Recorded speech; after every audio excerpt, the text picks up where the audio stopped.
Hello दोस्तों, कैसे हो आप सभी? मैं बीके सिंह, आप सभी का मैं तुम्हें बीके सिंह में स्वागत करता हूँ। मैं आशा करता हूँ कि आप सभी स्वस्थ होंगे, मस्त होंगे और अपनी पढ़ाई में व्यस्त होंगे। वीडियो स्टार्ट करने से पहले कितनों का कल बर्बाद हो गया है ये सोचकर कि कोई आज क्या कहेगा।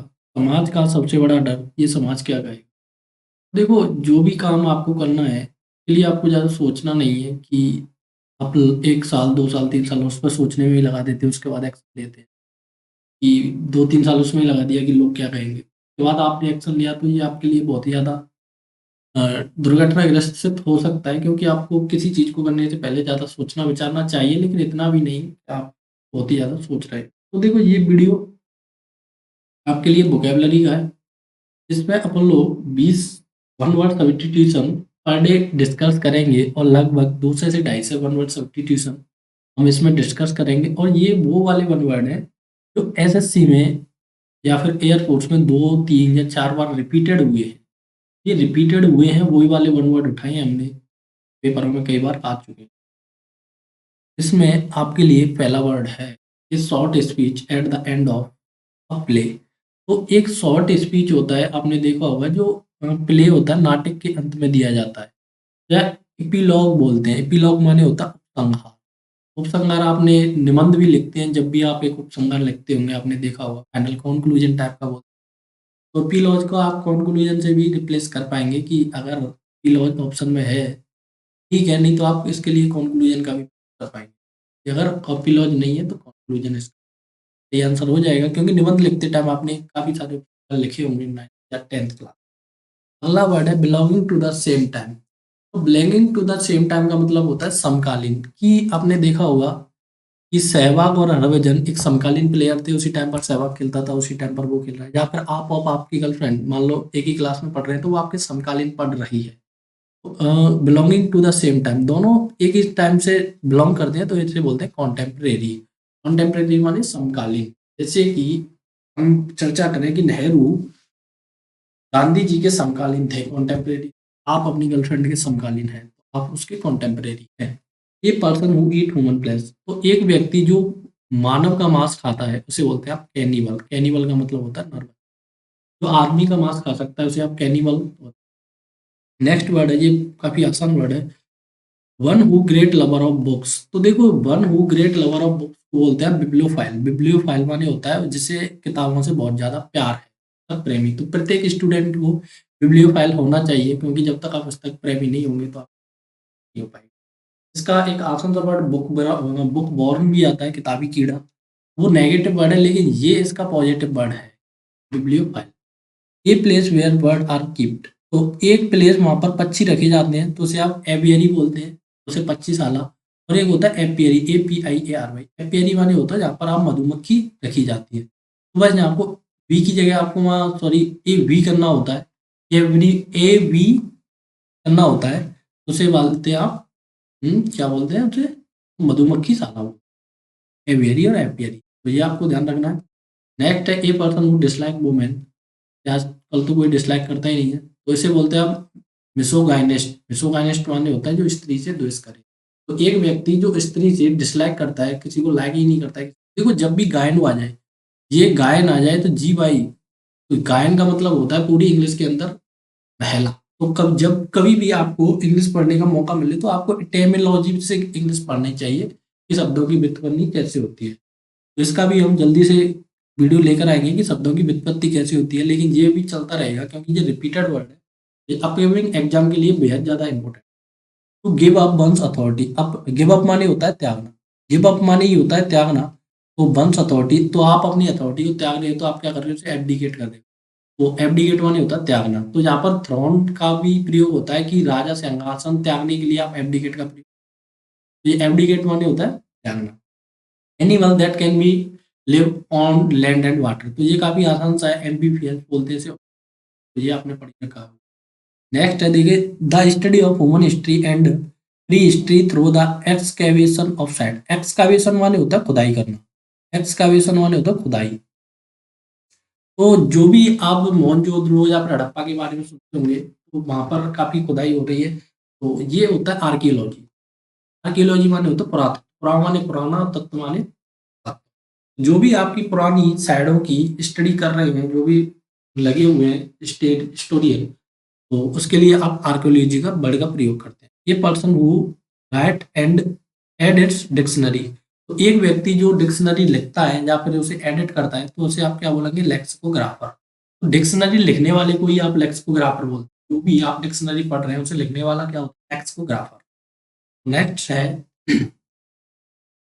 Something that can not be avoid, जिसे आप टाल नहीं सकते, जिसे आप छोड़ नहीं सकते, तो इसे बोलते हैं आप इन अनएवॉइडेबल। जिसे आप अटल है, जिसे आप कभी छोड़ ही नहीं पाएंगे, अनएवॉइडेबल है, उसके लिए आप अटल का प्रयोग करते हैं। अगला वर्ड है इनएविटेबल का।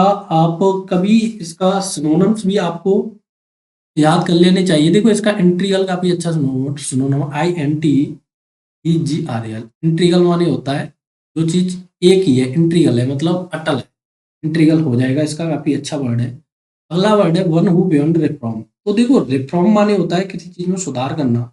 जब आप किसी चीज में सुधार ही नहीं कर पाएंगे तो उसे आप बोलते हैं बियॉन्ड रिफॉर्म, मतलब जिसमें आप कभी संशोधन नहीं कर पाए, रिफॉर्म नहीं कर पाए। तो आपने देखा होगा कि भारत का संविधान भी संशोधनशील है, नम्य बोला जाता है भारत का संविधान। तो ये होता है इनकोरिजेबल, मतलब जो कभी करेक्ट ही नहीं हो सकता।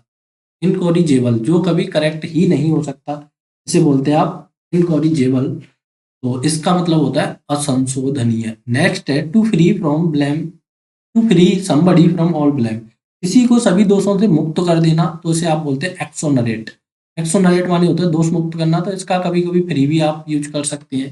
तो ये आपके ऑप्शन पर डिपेंड करता है कि इसके लिए आपको क्या क्या यूज करना चाहिए। तो ये हो जाता है किसी को बहाल कर देना, मुक्त कर देना, फ्री कर देना, रिलीव कर देना। रिलीविंग लेटर आपने पढ़ा होगा कि आप छुट्टियों के लिए रिलीविंग लेटर लेते हैं, तो रिलीव माने भी होता है। एब्सॉल्व इसका काफी अच्छा वर्ड है, ABSOLVE। एब्सॉल्व माने भी होता है दोष से मुक्त कर देना।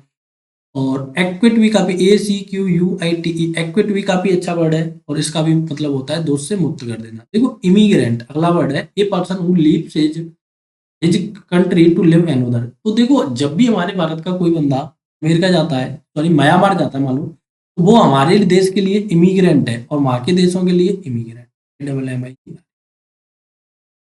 तो देखो आपने सुना होगा 1 से 2 साल पहले कि म्यांमार से काफी लोग रोहिंग्या से आ गए थे भारत में, तो वो हमारे लिए क्या थे? इमिग्रेंट थे। लेकिन वो उस देश के लिए क्या थे? इमिग्रेंट। तो देश त्यागी मतलब जिसने देश छोड़ दिया। तो जो देश को छोड़ रहा है तो वो अपने देश के लिए तो ये है, लेकिन जिस देश में जा रहा है उसके लिए ये।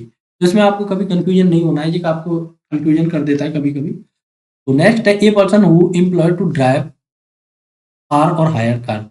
तो एक व्यक्ति जो कारों को चलाता है और हायर करता है, तो इसे आप बोलते हैं, ये चौफर ना बोलकर इसे बोलते हैं आप सॉफर। सॉफर, तो इसे आप बोलते हैं सॉफर। सॉफर माने होता है मोटर चालक। तो इसका ड्राइवर भी आ सकता है, DRIVER।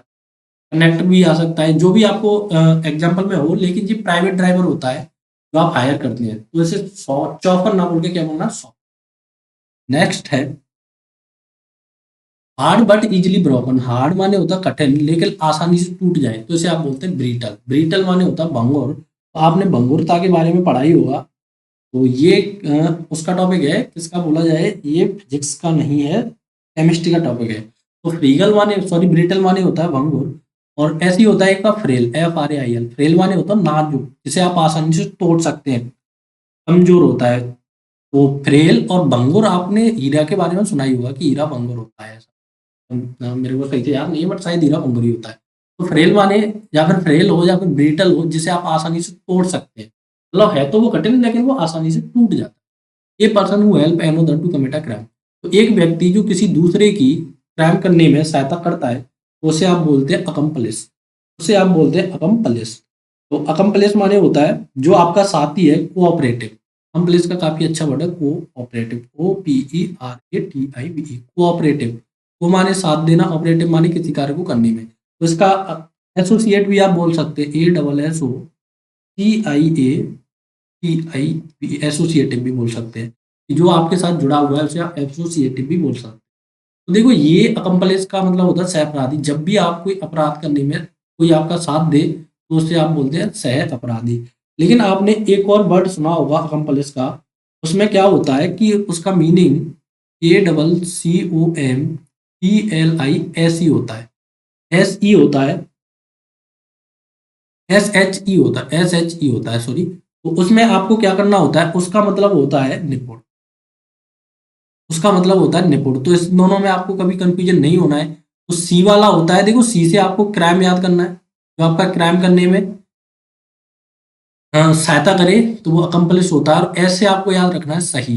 जब भी आप कोई काम हमेशा सही करेंगे तो आप उस काम में क्या होते हैं, निपुण होते हैं। एस और सी से आप उसे आसानी से याद रख सकते हैं। Something that can not be heard, जिसे आप सुन नहीं सकते तो उसे बोलते हैं अनऑडिबल। अनऑडिबल माने अश्रव्य। तो अश्रव्य आपने ध्वनि तरंग सुनी होंगी। आप 20 हर्ट्ज से नीचे की ध्वनि तरंगों को, ये आपने फिजिक्स में पढ़ा होगा, क्या है, सुनते बोलते सुनते हैं ऐसा कुछ। तो अगला है hard hand writing which is difficult to read. तो एक हैंड राइटिंग है जिसे आप पढ़ने में डिफिकल्ट है या फिर जिसे पढ़ने में आप असमर्थ हैं, तो उससे बोलते हैं आप इलिजिबल। इलिजिबल, इलिजिबल माने होता है अपठनीय। तो इसे बोलते हैं आप इलिजिबल। तो इसका आपको ये वाला ध्यान रखना है कि ये तो हो गया स्पष्ट, लेकिन इलिजिबल हो जाए EGELIGIBLE, तो इसका मतलब होता है योग्य। इसका मतलब क्या होगा, अयोग्य। जो भी चीज कोई अयोग्य हो तो उसके लिए ये, और योग्य के लिए ये। और एक वर्ड इलीगल तो आपने सुना ही होगा।